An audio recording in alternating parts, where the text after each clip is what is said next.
I'm the IT guy who updates your passwords and pretends not to notice what you're really browsing at work. Jonathan Waverly, 38, married 15 years to Michelle, who suddenly discovered the magic of overtime at 35. Funny how career ambition strikes some people right around the time they meet their new boss. Late meeting, Monday. Client dinner, Tuesday. Project deadline, Wednesday. Team building, Thursday. Every night a different excuse. Same boss every time, same hotel every time. Richard Thornton, 47, married, corporate golden boy with perfectly capped teeth and a handshake that lingered too long at company parties. I stopped asking questions 6 months ago, started collecting answers instead.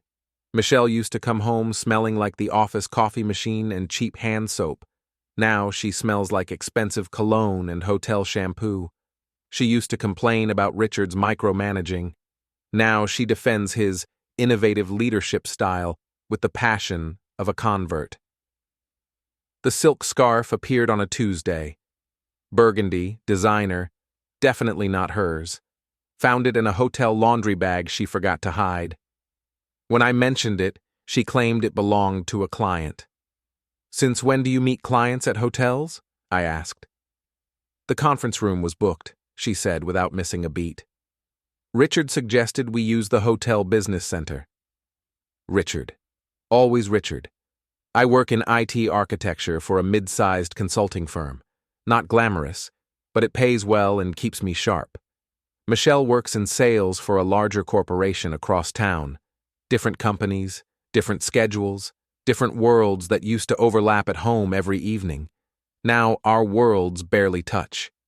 Tyler Ross, my closest friend and head of building security where Michelle works, started feeding me information without me asking.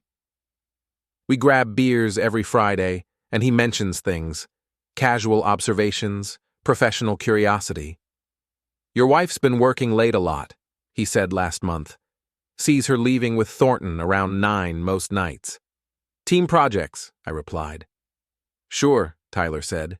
"Same team project every night for 3 months. That's when I started the spreadsheet. Dates, times, excuses, expenses. Michelle's credit card statements tell interesting stories. Dinner charges at restaurants I've never heard of. Hotel bar tabs during her supposed client meetings. Parking fees in neighborhoods nowhere near her office. The pattern emerged like a photograph developing in chemical solution. Clear, undeniable, documented. Michelle's behavior changed in other ways too. She started working out again, buying expensive lingerie, taking longer showers. She criticized my appearance more frequently, suggesting I needed to step up my game if I wanted to keep up with her success. "You're getting comfortable, John," she said last week. "Maybe too comfortable." I looked at her across our kitchen table, noting the new jewelry she claimed came from her bonus, the professional manicure she never had time for before, the confidence that seemed borrowed from someone else's admiration. "Comfortable how?" I asked. "Complacent, satisfied with mediocrity. Some of us have ambitions beyond maintaining server configurations. Some of us. As if we weren't supposed to be a team anymore." The credit card statement from March showed 3 charges at the Meridian Hotel downtown. The same hotel where Richard Thornton hosts client meetings, according to company newsletters. The same hotel where Michelle claimed to attend training seminars that didn't exist in any corporate database I could access. I called the hotel pretending to be Richard's assistant, confirming his usual reservation for the following week. "Room 923, they said. Same room he books every Tuesday and Thursday. Would Mrs. Waverly be joining him as usual?" Mrs. Waverly. Not Mrs. Thornton. Mrs. Waverly. The desk clerk realized the mistake immediately, but damage was done. Confirmation delivered with professional courtesy and a mortified apology. That night, Michelle came home at 11:30. "How was team building?" I asked. "Exhausting," she said, heading straight for the shower. "Richard really pushes us to exceed expectations." I'm sure he does. Tyler helped without being asked. That's what good friends do when they see you drowning in your own marriage. He has access to building security logs, parking records, entry timestamps, professional curiosity, he calls it. Thornton's been staying late too, Tyler mentioned during our Friday beer. Funny thing though, his car leaves the parking garage same time as Michelle's, every Tuesday and Thursday. Sometimes they don't come back. Maybe they're visiting clients together, I said. Tyler looked at me like I'd suggested they were fighting crime together. John, I've been doing security for 12 years. I know what client visits look like. This ain't that. The evidence accumulated systematically. I treated it like any IT project, methodical, documented, backed up in multiple locations. Michelle's laptop automatically synced her text messages to our shared cloud account, a feature she'd forgotten about after upgrading her phone last year. The messages painted a clear picture. Michelle to Richard. Can't wait for our strategy session tonight. Richard to Michelle. Room 923 is ready. Bring the quarterly projections. Michelle to Richard. Your presentation skills are impressive. Very hands-on approach. Richard to Michelle. You're the most dedicated team member I've ever worked with.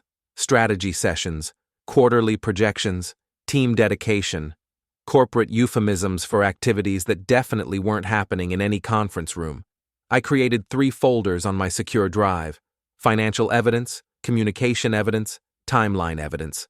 Each folder grew daily.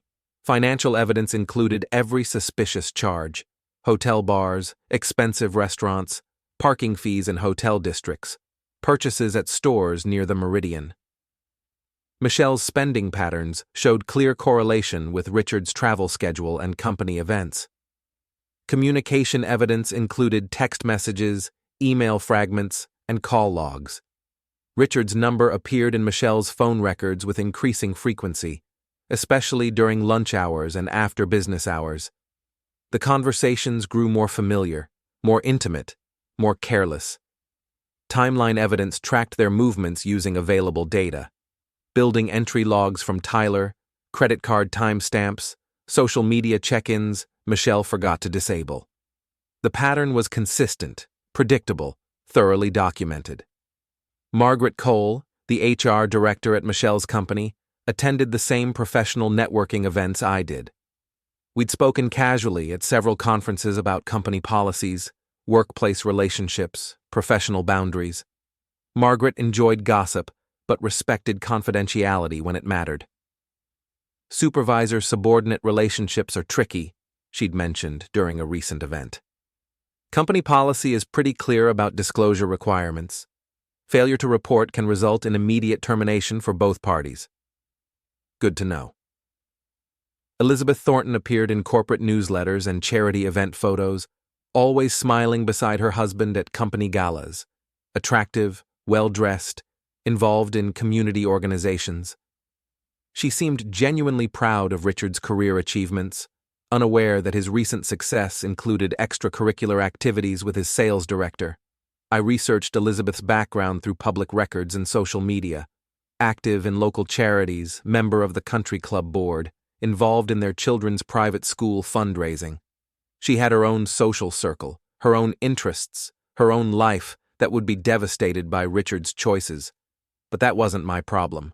Richard made his decisions, Michelle made hers. I was just documenting the consequences. The flash drive arrived by express delivery on a Friday afternoon. Professional grade, encrypted, large enough to hold 6 months of evidence with room for expansion.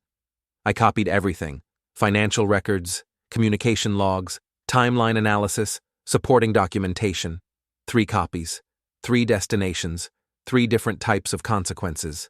Copy 1, HR department. Policy violations, workplace misconduct, failure to disclose supervisor-subordinate relationship.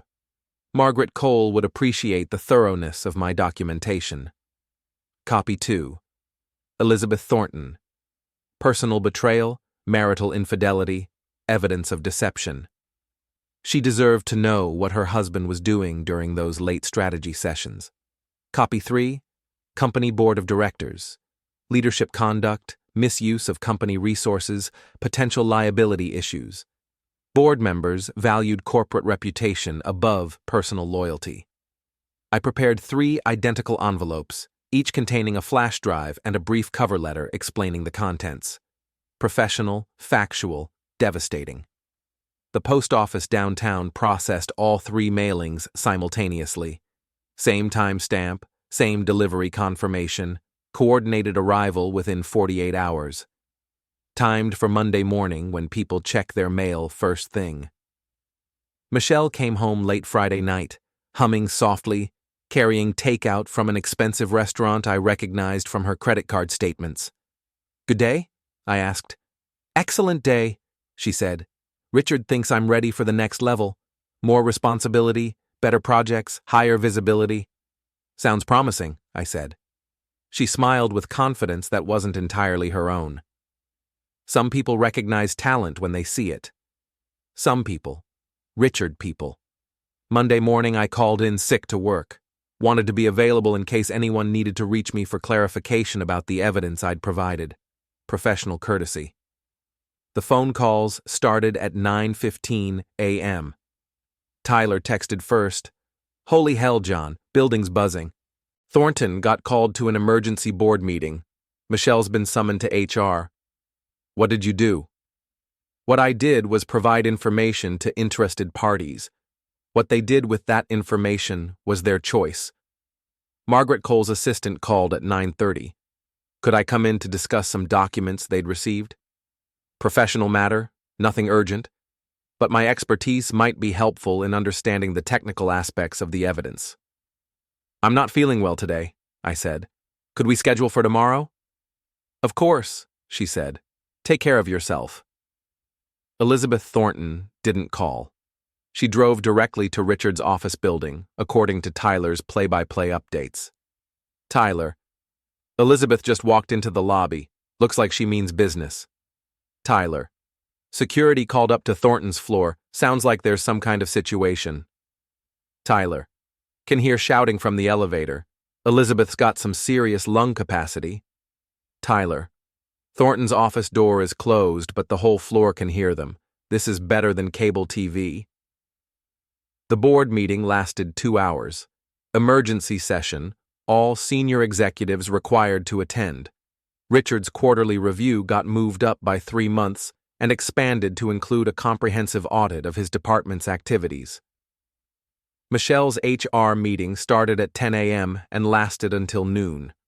Margaret Cole conducted the interview personally, with the company's legal counsel present. Policy violations, workplace conduct, failure to disclose relationships that created conflicts of interest. Tyler. Michelle just left the building. Security escort, box of personal items. Doesn't look happy. Tyler. Thornton's still in the boardroom. Been there 3 hours now. Someone ordered lunch delivered. This is going to be a long day for him. The beauty of documentation is its objectivity. Numbers don't lie.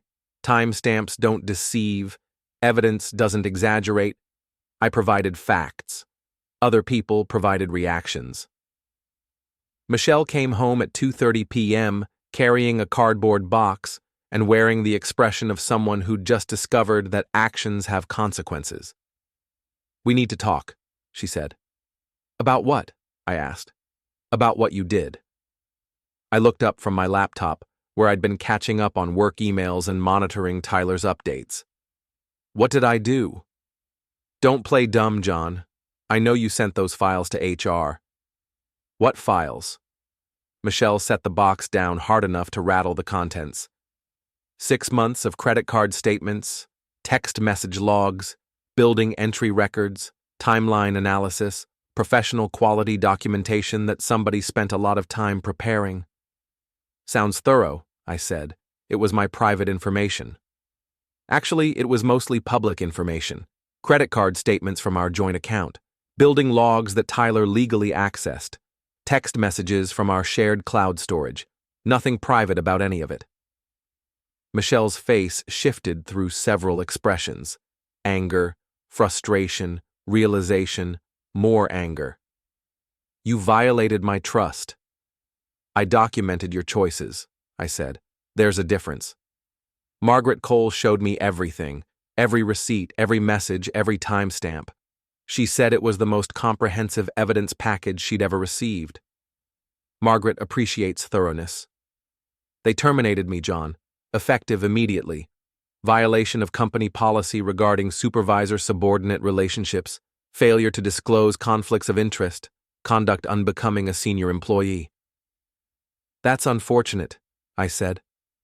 Michelle stared at me like she was seeing a stranger.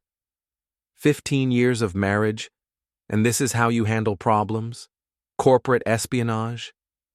15 years of marriage, and this is how you handle commitment? Hotel rooms with your boss? She didn't deny it. Couldn't deny it. The evidence was too complete, too accurate, too professionally presented. Richard's situation is worse, she said quietly. Elizabeth hired a divorce attorney. The board suspended him pending a full investigation. His corporate credit cards got canceled. Building security confiscated his access badge. Consequences, I said. You destroyed 2 careers today. I provided information. You and Richard destroyed your own careers when you decided that hotel meetings were more important than professional ethics. Michelle picked up her box of personal items. I'm staying at my sister's tonight. We'll figure out the details later. Take your time, I said. After she left, Tyler called with the final update. Thornton got escorted out at 5 p.m., he said. Box of personal items, just like Michelle. Building security revoked his access permanently. Elizabeth was waiting in the parking garage with her attorney and a process server. Efficient, I said. Dude, what you did today was surgical. Precise, devastating, completely legal. I'm impressed and slightly terrified. Just documentation, Tyler. Documentation that ended 2 careers, 1 marriage, and probably Richard's country club membership. Elizabeth looked ready to take everything he owns. Some people call it revenge. I call it accountability. The evidence spoke for itself. I just made sure the right people heard it clearly. Michelle didn't come home for 3 days. She moved in with Richard, who'd rented a furnished apartment after Elizabeth changed the locks on their house and froze their joint accounts. Temporary arrangement, Michelle claimed when she called to discuss logistics. We need to talk about the house, the accounts, our future, she said. Our future ended when you started having strategy sessions in hotel rooms, I said. Don't be dramatic, John. People make mistakes. Marriages can survive infidelity if both parties are willing to work. Both parties, I repeated. Interesting choice of words. Michelle's tone shifted to the patient voice she used when explaining obvious things to slow people. Richard and I made poor choices, but we're committed to making this right. He's looking for new employment opportunities. I'm exploring options too. We can rebuild. We? Richard and I. Obviously. Obviously. The woman who'd been married to me for 15 years was now using we to describe her relationship with her former boss. The same former boss who'd lost his job, his wife, and his house because of their poor choices. How's that working out? I asked. It's complicated. Elizabeth is being vindictive about the divorce settlement. She's claiming adultery, demanding spousal support, threatening to take half his retirement accounts. Richard's attorney says it could get expensive. Expensive mistakes usually are. John, I know you're hurt, but we could handle our situation more maturely. Collaborative divorce, shared assets, mutual respect for what we built together. What we built together.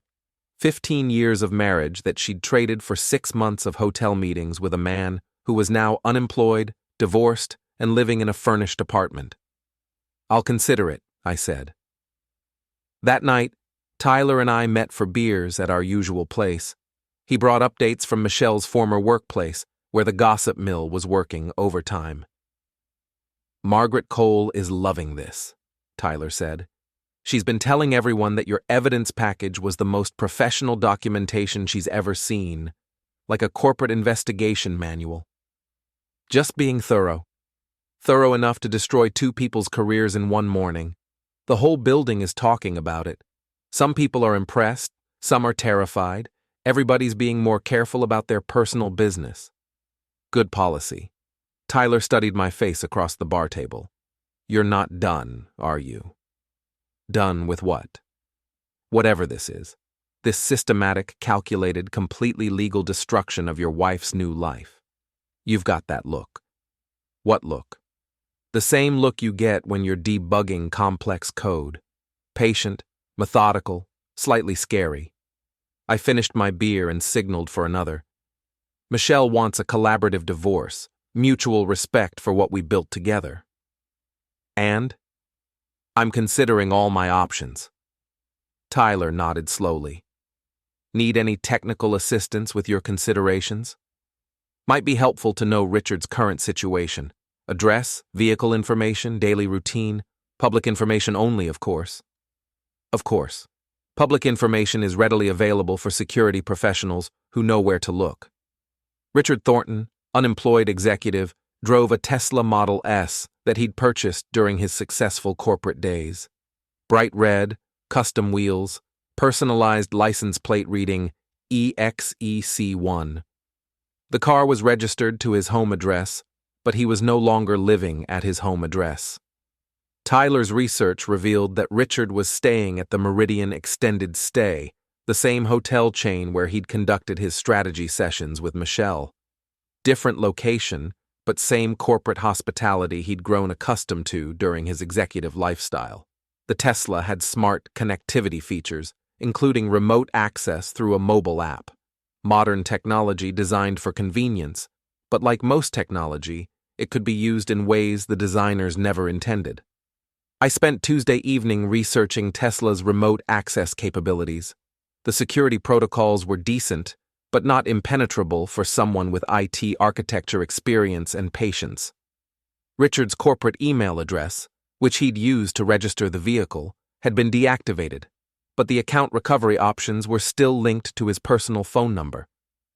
Wednesday morning, I called Richard's phone pretending to be from Tesla customer service, confirming his account information for a routine security update.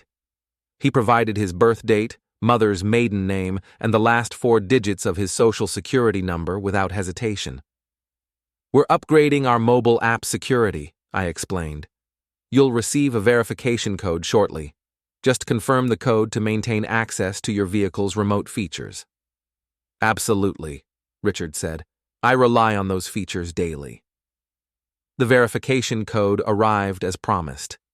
Richard confirmed it immediately, unknowingly granting me administrative access to his Tesla's remote systems. Thursday evening, I tested the access. Climate control, door locks, horn, headlights, GPS tracking. Everything worked perfectly. Richard had no idea that his car was now under external control. Friday night, I drove to the seafood market downtown and purchased 20 pounds of fresh shrimp. The vendor asked if I was planning a party. Something like that, I said. Saturday morning at 3 a.m., I drove to the Meridian Extended Stay where Richard was temporarily residing. The parking garage was empty except for security cameras and a bright red Tesla with personalized plates. I'd prepared carefully. Latex gloves, dark clothing, baseball cap pulled low. The shrimp were packed in 2 insulated coolers, along with several pounds of live crickets I'd purchased from a pet supply store. The crickets were Tyler's suggestion. Crickets chirp, he'd explained, continuously, especially when they're warm and comfortable inside a luxury vehicle. The Tesla's remote access worked flawlessly. Doors unlocked silently, interior lights remained off, security systems stayed disarmed. Modern technology made breaking and entering obsolete when you had the right passwords.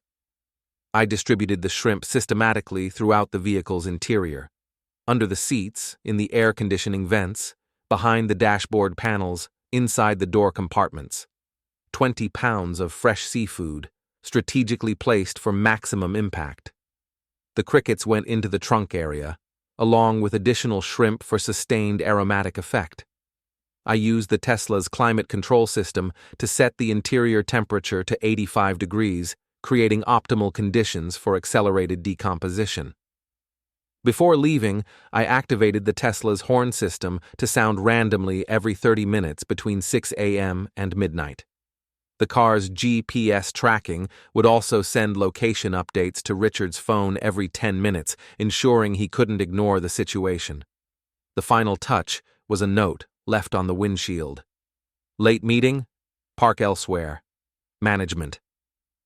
I was home by 4 a.m., equipment cleaned and disposed of, evidence eliminated. Tyler had provided an alibi by sending several text messages during the time frame, creating a digital trail showing I was home watching late-night television. Richard discovered the situation at 7:30 a.m. when he came down to retrieve something from his car. According to Tyler's sources, the screaming could be heard 3 floors up in the hotel. Michelle called me at 8 a.m. "What did you do to Richard's car?" she demanded. "Good morning, Michelle. How are you?" "John, I'm serious. Richard's Tesla smells like a fish market. There are crickets chirping inside the dashboard. The horn keeps honking randomly. What did you do?" "I was home last night watching television. Tyler can confirm." "This isn't funny. Richard has job interviews this week. He needs his car. Maybe he should call Tesla customer service." He did. They said his account shows multiple remote access sessions from an unknown device. Someone hacked his car, John. That's concerning. Modern technology can be vulnerable to security breaches. Michelle's voice shifted from angry to pleading. "John, please. We get it. You're upset. You've made your point. Richard lost his job. I lost my job. We're both starting over. Isn't that enough? Enough for what? Enough revenge. Enough punishment. Enough making our lives miserable. I haven't done anything to make your lives miserable. You chose to have an affair. You chose to violate company policy. You chose to move in together after destroying 2 marriages. I just documented the consequences." "And the car? What about the car?" "The shrimp, John, the crickets, the random honking. Sounds like a pest control problem. Maybe Richard should call an exterminator." Michelle was quiet for several seconds. When she spoke again, her voice was different, smaller, more uncertain. "How long is this going to continue?" "How long is what going to continue?" "This systematic destruction of everything Richard and I try to build together. I'm not destroying anything. I'm just a guy who lost his wife to her boss and documented the evidence for interested parties. What you and Richard do with your lives now is entirely up to you. But you'll be watching. Public information is readily available to anyone who knows where to look." Michelle hung up without saying goodbye. Tyler called an hour later, barely able to contain his laughter. "Dude, Richard tried to drive to a job interview this morning. Made it 2 blocks before the smell got so bad he had to pull over and vomit. The crickets are apparently chirping in harmony now. It's like a nature documentary inside a luxury car. Unfortunate timing for job interviews. Gets better. Hotel management is threatening to evict him because other guests are complaining about the noise and smell from the parking garage. Richard's trying to get the car towed to a detailing service, but nobody wants to touch it. Market forces at work. John, this is artistic, completely legal, utterly devastating, and absolutely hilarious. Richard's living nightmare, Michelle's guilt by association, and you're untouchable because you were home watching TV. Just problem-solving, Tyler. Problem-solving, that's about to get more interesting. Michelle's planning something. My sources say she's been making phone calls, reaching out to old contacts, trying to figure out how to fight back. Fight back against what? Against you. She thinks this is war now. This isn't war, I said. War implies 2 sides with equal capability. This is just documentation and consequences. But Michelle was right about one thing. I was watching, and I was ready for whatever she planned to try next. Michelle's counterattack came Tuesday morning in the form of a police officer at my door. Officer Martinez, professional and polite, asked if I had time to discuss some allegations that had been made. What kind of allegations? I asked. Harassment, cyberstalking, vandalism of personal property, A Mr. Richard Thornton filed a complaint claiming you've been systematically targeting him and his girlfriend. Girlfriend. Michelle had been downgraded from wife to girlfriend in the span of 2 weeks. I'd be happy to cooperate, I said. Would you like some coffee? Officer Martinez accepted the coffee and pulled out a notebook. Mr. Thornton claims you hacked his vehicle's computer system and filled it with rotting fish and insects. That's a serious accusation. Do you have evidence linking me to this alleged incident? Mr. Thornton says you're the only person with the technical skills and motivation to accomplish something like this. Motivation is subjective. Technical skills are common in the IT industry. Has Mr. Thornton provided any actual evidence? Officer Martinez consulted his notes. He mentioned that you'd sent compromising information about him to his former employer and his ex-wife. I provided factual documentation to interested parties regarding policy violations and personal conduct. All information was gathered legally and distributed appropriately. And the car incident? I was home watching television that night. My friend Tyler can confirm. We exchanged text messages throughout the evening. Officer Martinez nodded and made notes. Ms. Waverly also claims you've been monitoring her activities, tracking her movements, and interfering with her attempts to rebuild her life. Ms. Waverly is my wife. We share financial accounts, cloud storage, and 15 years of legal documentation. Monitoring joint assets and shared information is standard practice during marital difficulties. She's requesting a restraining order. Based on what specific threats or illegal activities? Officer Martinez reviewed his notes again. She claims you've created a climate of fear and intimidation through systematic harassment. Officer Martinez, I work in IT architecture. I document systems, analyze data, and provide reports to stakeholders. Everything I've done has been legal, factual, and appropriate. If Ms. Waverly and Mr. Thornton are experiencing consequences for their choices, that's not harassment. That's accountability. The interview lasted 30 minutes. Officer Martinez was thorough but fair, asking detailed questions about my activities, my access to information, and my intentions going forward. Mr. Waverly, I have to ask directly, did you put fish and insects in Mr. Thornton's car? Officer, I was home watching television that night. I have no interest in vandalizing anyone's property. If Mr. Thornton's car has pest problems, he should contact appropriate professionals for assistance. And you haven't threatened or intimidated anyone involved in this situation? I've provided factual information to interested parties and protected my legal interests during a difficult personal situation. No threats, no intimidation, no illegal activities. Officer Martinez closed his notebook. Mr. Waverly, I'm going to be frank with you. Mr. Thornton and Mrs. Waverly are clearly dealing with consequences from their choices.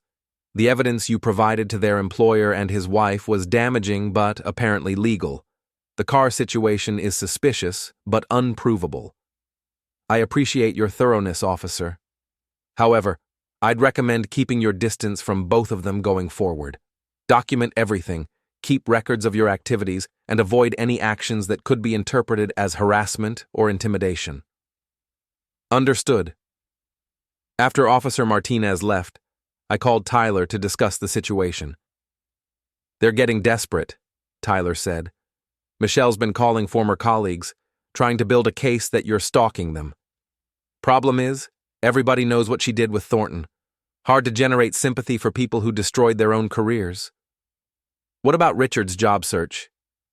Not going well. Word travels fast in corporate circles. Nobody wants to hire an executive who got terminated for workplace affairs and policy violations. Plus, his car situation has become legendary. People are calling it the Shrimp Mobile. Unfortunate branding. Gets worse. Elizabeth's divorce attorney is using the affair documentation you provided as evidence of adultery and moral turpitude. She's demanding spousal support, half his retirement accounts, and exclusive use of their house.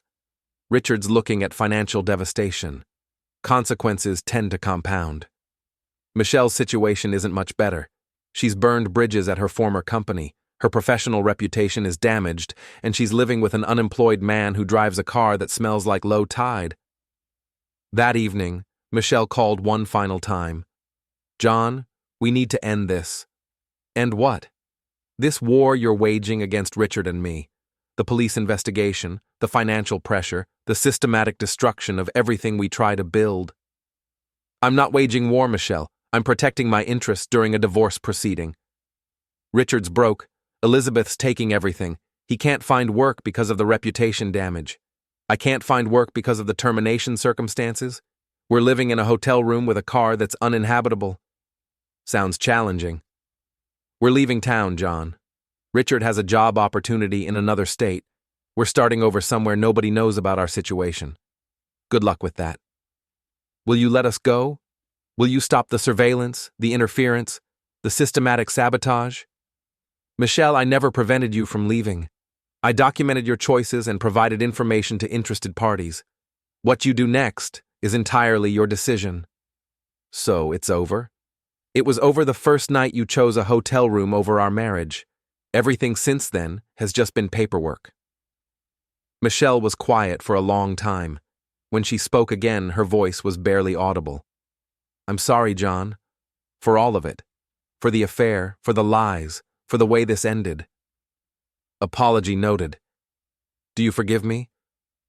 I looked around our house at 15 years of shared memories and joint decisions, at the life we'd built together before she decided Richard Thornton was worth destroying it all. "Forgiveness is irrelevant, Michelle. You made your choices. I documented the consequences. The math is complete." She hung up without saying goodbye. 3 days later, Tyler confirmed their departure. Richard and Michelle loaded their remaining possessions into a rental truck and left town before dawn, leaving behind the infamous Tesla and a trail of professional destruction that would follow them wherever they went. I kept the documentation, of course, professional habit. 37,000 characters of evidence, organized by category, backed up in multiple locations, ready for reference if needed. Some stories end with reconciliation. Some end with revenge. This one ended with accounting. Michelle wanted a new beginning with Richard. I just made sure they paid the full price for it. The math, as always, checked out perfectly.